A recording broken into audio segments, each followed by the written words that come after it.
talking Illinois high school football. If your goals are as high as you talk about, tonight's the night you go out and just take one more step. It's a view from the West. And it starts right now! Welcome into View from the West podcast. I'm your host, Greg Armstrong, once again joined by Mitch Stormer. Mitch, we took last week off. We're in the off season now, but we're looking back at the season that was. Next week is going to be our awards show. But for this week, we're going to do something a little bit different. We got a couple guests with us here. This is our View from the West fantasy football draft. So Mitch, are you ready to draft up a team of players based on this past year? Yeah, this will go a lot better than normal fantasy football where you try and predict what they're going to do. I have a feeling that the team that I pick now will have a better chance of winning than the team that I did for the pros this year, for sure. Yeah, but the question is, will your team be the best of the four that we draft here? That's the real question. Yeah, there's some good competition here tonight. All right, so Mitch, it's me and you drafting a team. We also got Kory Kuffler from WQAD TV in Moline. And we also got Kyle Kampmier from NUICfootball.com. First, Kory, thank you so much for joining us. You got the view from the far west in Moline, and then we got Kyle, who's a little bit more up towards the Rockford area. But Cuff, you've been following along. You've been on our Instant React several times. So thanks for stopping by and picking a team with us. I'm just glad I got to be part of the big show for once. I'm just happy about that. You're in, man. You're on the big show. No, it should be fun. I'm looking forward to this. Something different, something unique. I've never thought about drafting fantasy high school kids as fantasy players, but this should be fun. Well, I'm very curious to see where we end up. Now, you, as I said, have the view from kind of the Western Big Six and the Quad Cities end of things. We'll go a little bit farther the other direction towards the Rockford area. Kyle Kampmier, NUICfootball.com. You got us covered in the small school, the best small school conference in the state of Illinois. No question about it. Kyle, are you ready? Have you done your homework on other conferences, though? I've done about as much homework as I can with the spreadsheets that you put out earlier. I won't lie. I was going through it last night just to get prepared for some of this stuff and get caught up on some of these players I have not seen over the course of the season. So I'm interested to see how this all turns out. Kyle, you could literally draft players all from the NUIC, and I think you'd have a really good team regardless of what everybody else picks. So, well, let's be honest. There might be a couple NUIC picks on there. Oh, I think so. Now, we should have included here, 8-man players can be included in this. I should have clarified earlier on. So if there's an 8-man player you want, Kyle, I know there's some guys that put up big numbers in the 8-man division when we're talking Orangeville, Milledgeville, Polo especially. But if you got somebody in mind, go ahead and you can throw them out there. I won't limit you. So, oh, look at he's going to his notes here. So, all right. Now, about 10 minutes ago, before I walked downstairs, I had my son put 4 names in a hat and draw out the names. And wouldn't you know it, he pulled my name first. No, I'm not kidding. He actually did. Wait a minute. Why didn't we do this while we were on the Zoom so we could all see it? That's true. We probably should have done it that way, but I got 4 kids in chaos going on here, so I just had Casey do it and get down here. So I pulled first pick. Kyle Kampmier, you're going second. All right. Cuff, you're going third, and Mitch, you're going fourth. But you got the snake draft, so you'll have 2 every time. And he's already pumping his fist. Best place to be. Yeah, best place to be. He likes it. He likes it. So all right, without any further ado, we're picking the best players from the Western Big Six, the Lincoln Trail Conference, the Three Rivers Athletic Conference, and the Northwest Upstate Illini.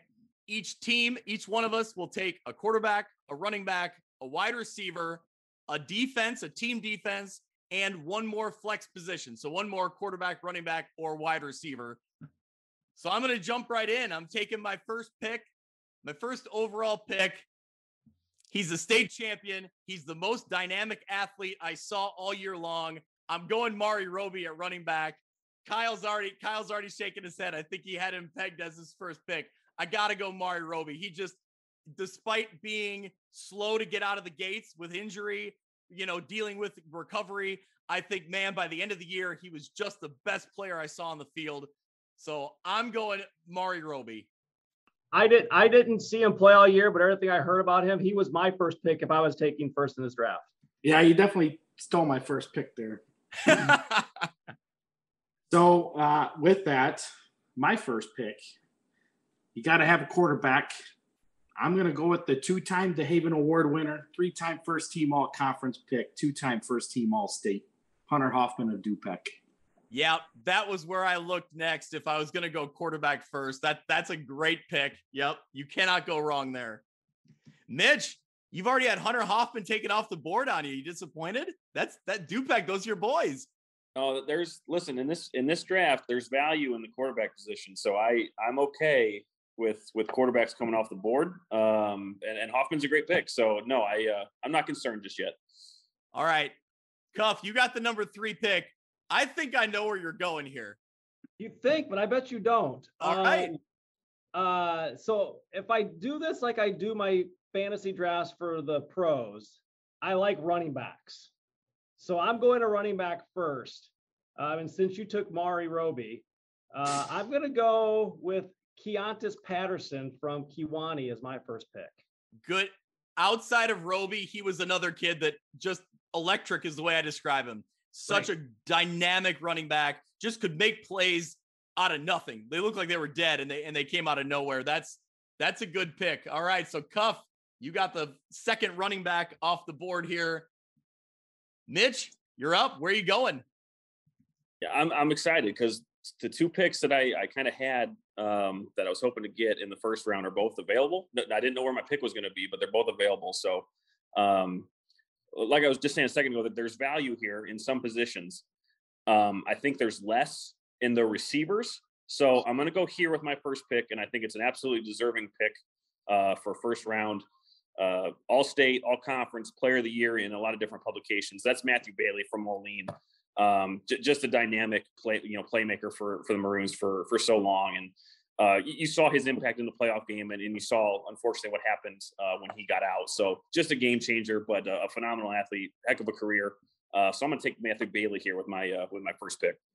So, I like. Go ahead. I was going to say, he's injured. Is he going your injured reserved or what? Because he can't play right now.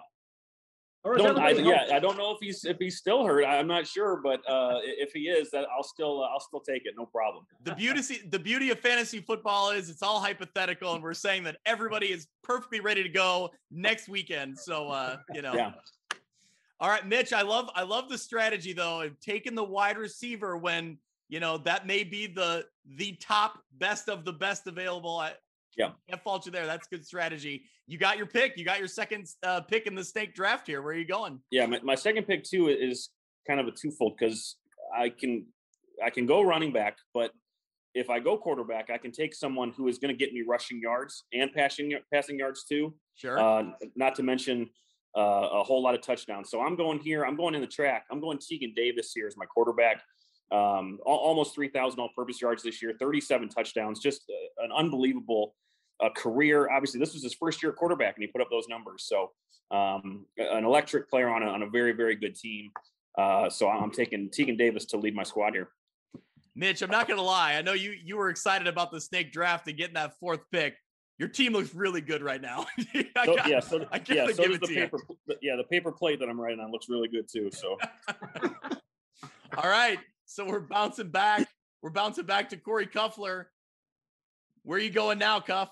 I am also going to go quarterback, and had Mitch not taken Tegan, I was going to go with Tegan. But since he did, I don't even think I saw him play this year, this guy I'm going to take. But it seemed like whenever Erie Prophetstown needed a play, Colby Franks was the guy that made it, whether it was on the ground or with his arm. He was the guy to make it. As you got on your cheat sheet here, he had over 2,500 yards, 33 touchdowns, an all-stater. So I'm going Colby Franks to play quarterback for my team. Man, I love that pick. He was so much fun to watch, man. Like, just like you said, when they needed a play, he was the guy making the play. He was great. That's a good pick. All right, Kyle. Back to you, man. I'm hating this first pick now because I'm missing out on so many guys. Well, I have to agree with Mitch. Wide receiver is probably going to be the hardest position to pick, and with that, my second pick is going to Rock Ridge's Nate Henry at the wide receiver position. Yep, he was a key piece to their offense because for as dynamic as Deem was on the ground and Peyton Locke was on the ground, to have that extra step or that next guy to kind of make things, to spread you out, to really truly spread out the defense. Yeah, he was a playmaker, and I believe an all-stater at the end of the year. So truly deserving of that. That was a big part of Rockridge's team, and a team that almost pulled off the upset in the first round of the playoffs over a 9-0 Tri-Valley team. Man, that would have been me and Mitch thought it was possible. Would have been a heck of a win for them. All right, it's back to me, and now I really got to do my homework and see where I'm going here. But when looking down the way, when you're talking about that playmaker, I'm sticking at Rock Ridge. I'm going Braden Deem. I along the lines of Kobe Franks, I had them 1A, 1B. And, Rock Ridge's record wasn't as good as they wanted it to be. Certainly, maybe not as good as we expected it to be. But you look at, they had a 2-point loss to Erie Prophetstown, a game I was at. And, that was such a shootout game. And it was like, I remember the thing I remember is I needed one more highlight, and Rock Ridge was trailing in the game, and they had a 4th and 1 from the 50-yard line, and Braden Deem breaks free for 50 yards for a touchdown. Like, yeah, so much for like the sneak up the middle. No, he'll just do all 50 yards himself. So again, like Franks, when they needed to play, Braden Deem was a playmaker. I'm going Braden Deem for Rock Ridge. He's my quarterback. I think it's pretty impressive that we've taken 3 quarterbacks and they're all from the TRAC. That says something about how good the TRAC was this year. Yeah, very good point. Yep, excellent point. I should say, well, we have it. Braden Deem had over 2,000 total yards, 25 touchdowns in the regular season. I don't know what he did in that game against Tri-Valley. I think he had a couple, so add a few more in there. But yeah, he had at least 4, I think. Yeah, so darn near 30 touchdowns on the year, over 2,000 yards total. Yep, that's a guy I'm going with at the quarterback position. All right, for my second pick in this back-to-back, I'm moving into my flex position, and I'm going Cormac Flynn from United. Yeah, good pick. He was an all-stater. He was the Lincoln Trail Player of the Year, Offensive Player of the Year. Man, I saw him in the game against A-Town in Week 9, and it was when United was on a roll, man. They were winning a lot of great football games, and that one, they ended up knocking off a previously undefeated A-Town, and he was the workhorse. He was the go-to guy, and Aiden Perkins, another guy from the United team, did a lot for them. But I just think that on the ground, when they needed yardage, man, he was gobbling it up. He was doing a great job. I'm going Cormac Flynn. So, Kyle, back to you, my friend. All right. Well, I need a running back. I'm missing one of those right now. And being from the NUIC, we like our power backs to be big and physical. I'm going with Sterling Newman's Marcus Williams. Yep, good pick. I think he's a guy that if he'd have been healthy, his stats would look much better. But hey, this is fantasy football. In a perfect world, we're drafting on what we've seen. And in the sample size we had this year, a perfect fit for that Newman team. That's what you expect Newman to do. And he fit the role very well. He only had 2 seasons. He only played in the spring and then this fall. He didn't play his freshman, sophomore year. So just imagine if he'd have played all 4 years. Yeah, that's right. I remember how good he was in the spring, but you're right. Going back before that, yeah, he had just picked it up. So, yeah, great athlete for Newman. Cuff, it's you. So it's back to me. And I'm going to go with the flex position here as well. And I'm going to pick another running back. And Greg, this is somebody I know you were pretty high on all year. And I remember when you did our year in review of football on the score, you really touted this running back from Sterling, Antonio Tablante. Yep. He was the guy that without him, as you said, without him this year, they may not have been as good as they were. Not that the rest of the team wasn't good as well, but he was, again, that playmaker, the guy they leaned on when they needed tough yards, and scored quite a few touchdowns, over 1,000 yards and 14 touchdowns for him. So he's going to be my flex player, Antonio Tablante.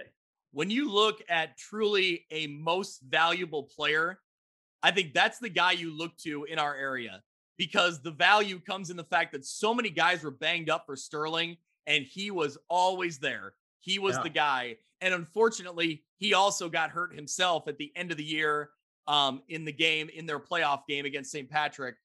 Hopefully he can bounce back. He's only a junior. So, hopefully still a bright future ahead of him next year. But yeah, you're right. That's a great pick and such a needed guy for Sterling when everybody else was kind of falling by the wayside and they were just so banged up. Man, he was reliable for him. Yeah. For being all school football, he was definitely a guy I was doing a lot of homework on. So yep. He led the Western Big Six in rushing. So no small feat there. Mitch, back to you. Yeah, I'm still looking at an embarrassment of riches here, which is a compliment to our area here. I need a running back. I'm going to go with someone who I don't think, and Kyle can speak to this after this pick, who I don't think got maybe as much attention preseason because of the offense that Dupac is known for and the quarterback that Hunter Hoffman is. I'm going Trenton Taylor here as my running back. Over 1,300 yards and 15 touchdowns. He earned 3A All-State honors. And again, I think he earned that recognition and certainly got it at the end of the year, but kind of maybe coming into the season, a player that the opposition wasn't really looking at as a running back when they have such a good passing attack. And Kyle, you've seen them more than anybody. Is this a good pick for me here?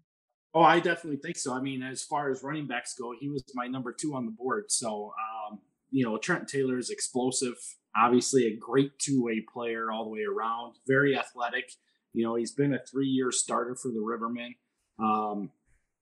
Obviously, this year they were able to get the line play that they needed to get him more focused, which took a lot of pressure off of Hoffman, and it allowed us to see lesser stats out of Hoffman from the QB position from what we're used to seeing out of his productivity. So he was a key contributor for the whole purpose of why the Rivermen won the NUIC this year. So I think it's for you. All right, now this one I'm gonna go. Like I said, there's a lot of talent left, so I feel comfortable that on the last pick of the draft, I'll be able to have a flex player. So I'm going to go defense here. I'm going to take the first defense off the board, and this is a toss-up between two teams that I was just so impressed with throughout the year. I don't think I can go wrong when I do this, but at the end of the day, the state champs are going to be my defense. Lena Winslow, I'm hurting Kyle's feelings. They were just so good, and they just flew around the ball. And you saw that against Carrollton, where the Carrollton offense obviously had a very dynamic offense with dual threat quarterback and all-state wide receivers. And they really, for the most part, held them in check. And then playing the way that they did all season, albeit with the loss to Dupac and then to Forest, and they just played so well. So I'm taking Lena Winslow as my defense here, and I feel pretty good about that pick. Yeah, that was, I would say, one of the top defenses on the board. That was a team I looked at for sure when it came to defense. All right, Cuff, headed back your way. Where are we going here? Well, since I've been outed as a Moline guy, if I don't pick a Moline player or something from Moline, I might get in a little trouble with the people in Moline. So defensively, I'm going to go with the Maroons. Yeah. They had 17 quarters this year where they didn't allow a point. I think it was 5 straight games without. It was 4 straight games without allowing a point in a game. Just pretty impressive what that defense was able to do. 9 points per game in the regular season. Obviously, the teams they played in the postseason was able to score a few more points. Their offenses were a little bit more dynamic, but overall, this was a really solid defense this year that got overlooked a little bit because of how good their offense was. So I'm going to take Moline as my defense this time. I think the streak got up to 18. I think it was the fourth quarter of one game, 3 straight games, and the first quarter of the next game. I think it got up to 18. It might even got up to 19. But yeah, that was impressive. That was a lot of fun to see. So Cuff, you made friends and family happy. You got a Moline pick in there. I did. I won't get kicked out of the city now. So all right. Kyle, you got flex and a defense left. Where's the pick here? Well, Mitch beat me to the punch. I was going to go defense. Lena Winslow was my number 1 defense. Hard to beat a team that's got 7 all-conference members on it. But I'm going to go with Kewanee as my defense pick. Obviously, they did a very good job in the TRAC this year surprisingly, they came up with a huge performance against Princeton, which allowed them to win that title in their conference. And then they made a good showing in the 4A playoffs as well. Yeah, I was really impressed with them throughout the year, the way they performed in all three aspects, offense, defense, and special teams. But in that game against Princeton, man, that second half, when they kind of like figured some things out and really settled in, they did not allow Princeton to hardly do anything. And we saw how good Princeton was. That was the kind of their calling card, I think, throughout the year, was that win over Princeton. Good pick there. All right, my last two picks now, then I'm going to kick back here and listen to you guys fight it out. I got a defense and a wide receiver left. So I think I'm going to start with my wide receiver. And when I look through the list, I'm standing Kewanee and I see Jordan Johnson, wide receiver for Kewanee, 924 yards and 13 touchdowns. When you're a wide receiver in high school and you almost go for 1,000 yards, that is a big accomplishment. That offense with Will Bruno finding Jordan Johnson, it was a great combo to counter alongside of Keontae Patterson. That's what made them so good throughout the year, along with the defense, which we just discussed. Yeah, I'm going Jordan Johnson. And actually, when I look back now, I almost regret that I didn't put Will Bruno in as my quarterback because, you know, Braden Deem's great too. But man, it's hard to leave Will Bruno off of this list somewhere. But I'm going Jordan Johnson as my wide receiver. When I start looking down the way, I need to fill in a defense. And so with Moline off the board and with Kewanee and Lena Winslow off the board, I think I'm going to go Dupek. I'm going to go with the Rivermen. They held 5 opponents in single digits, but the one that really stood out to me was they shut out Forreston. And that was a Forreston team that looked really good and was really impressive with their ground attack. Dupek came away with a shutout in that game. That's what kind of set them over the edge. They were led by AJ Mulcahy with 87 total tackles. Thank you, Kyle, for having the excellent stats all laid out on Twitter. And that rounds me out. That finishes my team. All right, so I guess that leaves me with the flex. And I'm going where nobody else has gone, and that's to the 8-man. I'm going to take Orangeville's Gunnar Lobdell, who led our entire area in tackles with 123, had 2,389 yards rushing, 42 touchdowns, first team all everything. Helped Orangeville become the state runner-up in their first season of 8-man football. So Gunnar Lobdell. I love it that when you bring up an 8-man guy, the first stat you call out is total tackles. And I'm not even being sarcastic or funny. I think that's great. I think that that's an overlooked aspect of 8-man, and especially in that state title game. What was the final score? 12-7? 12-7. So, I mean, you look at it, I mean, that was, of all things, that 8-man game was a defensive battle. So Lobdell's a good pick. I'm glad we got an 8-man guy in our picks here. All right, so I have a wide receiver left. Looking over them, there's still quite a few of them that are on the board that are pretty good right now. But I'm going to go with Jacob Jones from Fulton. Over 1,100 yards, 11 touchdowns for him. They had a really, really good year, a nice run into the playoffs. You actually got 2 Fulton wide receivers on this list here, which is kind of impressive because combined they had 20 touchdowns between the two, between Brock Mason and Jacob Jones. But I'm going Jones just because he's got more yardage. Obviously, a guy that can get those yards after catch, which is kind of a big thing. So I'm going to go Jacob Jones as my wide receiver. Yeah, Kyle, you can fill us in, but Jones kind of did a little bit of everything for him, right? He ran the ball. I think in that total yardage, there was some rushing yards in there too, I believe. Yeah, he kind of did it all. He was more like a flex, a true flex, where he would go into a running back position. He would split out into the slot. He was a big contributor in their loss against Lena Winslow in the quarterfinals. So you could just see the importance that he had to the offense. Obviously, Cuff was mentioning the other wide receiver, Brock Mason. He was huge. Definitely a guy I had on my board as well. I don't think he could have went wrong either way, but Jacob Jones did a lot. And then, of course, you know, he had a tough season here at the end of the season with the loss of his father too, and continued to play big despite that sitting close to him as well. So I was really impressed with, obviously, I mean, it weighed on everyone. That was such a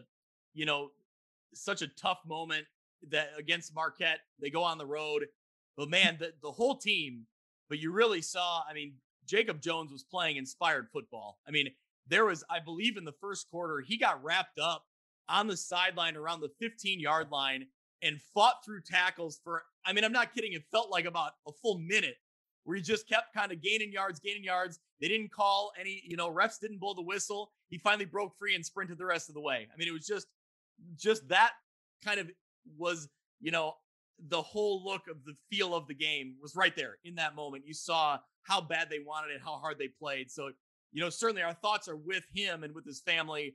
That it's unbelievable, tough situation to deal with in the middle of when you're so excited about high school football. But yeah, he was a great athlete for that Fulton team and really showed up in that game and throughout the season. So Mitch, we're down to your flex position. One spot left to fill. You got anybody on the board to take? Yeah, that's tough going, really, because there's so many noteworthy performances and players that had great seasons. And certainly, if we had more people in this chat and in this conversation, you'd see a lot more names taken. So no offense to any players that we didn't name, just the nature of having four guys draft. But for my last pick, I'm going to go with a guy who put up a ton of touchdowns, and it's going to be a compliment to my running back depth chart here. I'm going to go in Fulton with Keegan Van Kampen. What a year Fulton had, being in the first year, or their first year in the NUIC, and a phenomenal season, getting into the playoffs. And Van Kampen was a big part of that. Over 1,000 yards, he had 19 touchdowns, earned All-State. So I'd like all that they did, Fulton, that is. But Van Kampen was a really big part of that, and he gets his pick for me here. So with you picking Van Kampen there as a running back or as an offensive player, can you imagine if you put Van Kampen in with Lena Winslow's defense, which you took earlier? Man, as if Lena Winslow needed more help on defense. That guy had like over 100 tackles, Van Kampen did. So that would have really added to the weapons on their team. Yeah, I don't know how our point system works in this fantasy league, but I hope that I could get some sort of credit for that. So, all right, well, Mitch, we'll go in reverse order. Give me your team. Run down your team for us. Yeah, quarterback, Princeton's Tegan Davis. At running back, I had Dupex's Trenton Taylor. Moline's Matthew Bailey was the receiver. My defense was Lena Winslow, and flex Fulton's Keegan Van Kampen. Sounds good. Cuff, what do you got for us? So for my quarterback, Erie Prophetstown's Colby Franks. My running back is from Kewanee with Keontis Patterson. Wide receiver from Fulton, Jacob Jones. Moline is my defense, and my flex player was a running back from Sterling, Antonio Tablante. Perfect. Kyle?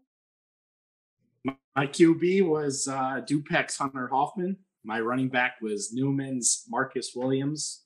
My wide receiver was Rock Ridge's Nate Henry. My defense was Kewanee. My flex was Orangeville's Gunnar Lobdell. All right. And for me, my quarterback was Braden Deem from Rock Ridge. My running back was Mari Roby from Lena Winslow. My wide receiver, Jordan Johnson from Kewanee. My defense was Dupek, the Rivermen. And my flex was Cormac Flynn. So there they are. All of our teams all laid out. I'll just toss it out there. Who's got the best team? Who drafted best? Mitch, you took the early lead, I will say. Yeah, I like my team. Again, with only four of us drafting and with such a plethora of talent to choose from, I think all four of us have really good teams. And when you look at, and obviously we're doing this after the season, so we know how good years that they had. But my team specifically, yeah, I feel good about it. Tegan Davis can score both ways. Trent Taylor was a dynamic running back that can catch the ball in the backfield and pound it on the ground. Matthew Bailey, obviously, a player of the year for many different publications and for good reasons. Really good defense in Lena, and then Keegan Van Kampen to really take it over. So yeah, I feel good about my team, but I don't know that one team of ours surpasses another because again, with such talent that we cover, it's pretty easy to put together a pretty good squad. That's not the hot take. That's not the trash talk I want to hear. So, then that's my subtle way of saying my team's the best. That's, there, if you want to take, there you go. I will say in real life, I want to see Mari Roby and Cormac Flynn in the same backfield. I want to see them, put one of them in that, in that slot position once in a while, put one of them in the backfield and just go. That's where my team, not to mention I got Jordan Johnson almost racked up 1,000 yards receiving. So, Well, I got Marcus Williams and Gunnar Lobdell. I mean, you can't get a much better backfield than that. Marcus Williams up the middle and Gunnar Lobdell on the outside. You add in the playmaking of Nate Henry and the quarterback of Hunter Hoffman that can stretch the field from anywhere. And I got that good Kiwani Boilermaker defense to help bring the offense back on the field as well. So, I'm pretty excited about my team. I think Kyle controls the clock. Yeah. My team might score pretty quickly, which is good while I have Lena's defense. But I don't know that any opposing teams are going to get the ball much against Kyle's team. I never thought about the true 1-2 punch that you have with Marcus Williams and Lobdell being the real like thunder and lightning type of running back situation. That's a great point. That's solid. Yeah, and I mean, like I said, Henry and Hunter Hoffman at quarterback and receiver. I mean, I got it all. Yeah. Where are you going? What do you think, Cuff? Well, I'm looking at my team. I've got a lot of guys that are fast. I mean, I think my team's going to play fast, and they're shifty. You're not going to be able to catch them once they get in the open field. Colby Franks obviously was a guy that if he got to the outside, you were never going to catch him. He had 2,500 yards this year. Patterson, obviously a fast guy. Tablante was another guy. So I think my guys are pretty shifty, pretty fast once you get to the outside. I did some quick addition here of the numbers that we had. My team totals out almost 6,000 total yards and 71 touchdowns, which is pretty good when you throw in the Moline defense, who only allowed just over 9 a game. So if you don't score against me, I'm going to win. I was going to say the good thing for you, Cuff, is all those guys on offense need to do is score 1 touchdown, and they're going to win the game because you got Moline's defense. Exactly. All right. Looking at now, we've discussed all the players that were taken. Let's talk about some guys. Obviously, inevitably, some of these guys that were left off the board. I mentioned, I immediately after I took Jordan Johnson had some buyer's remorse that I should have paired him up with Will Bruno with his quarterback. I would have loved to have Will Bruno on my team. Who are other players on this list? Let's talk about the players that didn't quite make our teams, but that really impressed you that you liked watching this year. The name that stood out to me, and certainly if we had a tight end position, the first one off the board would have been Kai Rios. There's not a whole lot of standout tight ends that we talk about a whole lot, but for him, I'm sure he's playing at the next level because he is such a big body guy and a hard matchup for a lot of defenses. So, Rock Island's Kai Rios is a guy that if tight end was the position, he would have been the first one off. And even if he was a receiver or flex, he would have been worthy of a pick, no doubt. It's funny you said about him playing at the next level. I just saw on Twitter he's committed to Indiana State. I think that just happened. So I believe he'll be signing on Wednesday at Rock Island. Okay. Yeah. Cuff, who do you got? Who'd you see on the board there that maybe didn't quite make it? That's actually 2 of them for me. Silas Braun from Monmouth Roseville. Yep. He really can spin it. When he drops back and throws it, he can spin it pretty good. I only saw them play once this year, but he was pretty impressive. Can throw a really nice deep ball, and obviously can use his legs to get in the end zone as well. He had 13 touchdowns rushing. The other one was Ponder. I think he kind of got overlooked a little bit in the Big Six. I mean, I know he had 21 touchdowns, but everybody talked about Bailey and Riley Fuller about how good they were there, and then the defense. But he kind of, in that game against Willowbrook, had to take over a little bit and find other guys to get things done, because when Bailey went down with that collarbone injury, he had to find some other guys. Cranston Wall, their tight end, I can't think of his name Lucas, I think was his first name. I can't think of his last name, but he's a guy, to me, a little bit awkward of a delivery, but still can get it there. And a guy I think that, again, like Mitch said, if we had more people picking, would have definitely come off the board. Yep, for sure. Kyle, who are some guys you saw? Well, I mean, one of the big ones I saw was Trent Hetland. I mean, you go back to that tight end position that Mitch was just talking about. He did a lot for Dupek's offense as well. When they needed a big pass play to get a first down, it was usually a pass to Hetland that got him that. And huge impact player, both sides of the ball, really, for the Rivermen. But, he's hanging out there. Obviously, his stats weren't that big, only 580 yards and 9 touchdowns. But in the NUIC, those are some big yards for a lot of offenses that like to run the ball a lot. And Dupek, even though they go spread, they definitely were more focused on running the ball this year, which has led to them having a lot more success as well. Yeah, a couple of guys that stood out to me. Easton Schisler from A-Town had over 2,000 yards, 29 touchdowns, led them to the quarterfinals. A great performance by them this year as a team. And he was kind of that heartbeat. Same way we saw Colby Franks, and we talked about a couple other guys the same way. When they needed to play, it was Schisler making plays for that A-Town team. I really liked watching him play and sticking in the same conference. Same thing with Aiden Perkins from United. I think maybe he got overlooked because he was injured in the middle of the season. But when they made their run at the end of the year to get into the playoffs and to be a playoff team for the first time in several years, Aiden Perkins was a big part of that.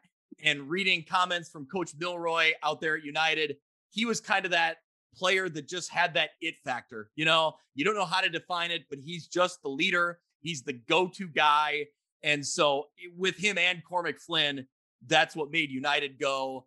Bennett Sirens from Princeton, the weapon that was targeted a lot by Tegan Davis. He's a guy that stands out to me. Eli Reese from Rock Island, we didn't mention at quarterback, another great weapon there.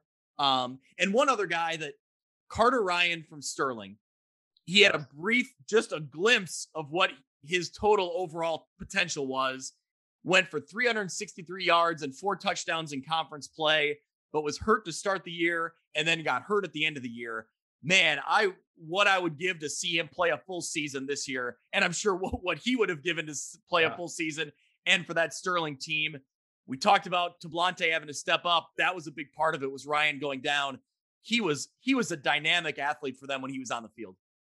A lot of players for Sterling, you could say that you wish that you would have had a full year healthy for them, and you would have seen if what they would have done and potentially could have, beaten out Moline for that WB6 title. But the football is the way that it is, and they had a tough year injury wise. So, when he was in, and his brother, right, both the Ryans, for that Sterling offense.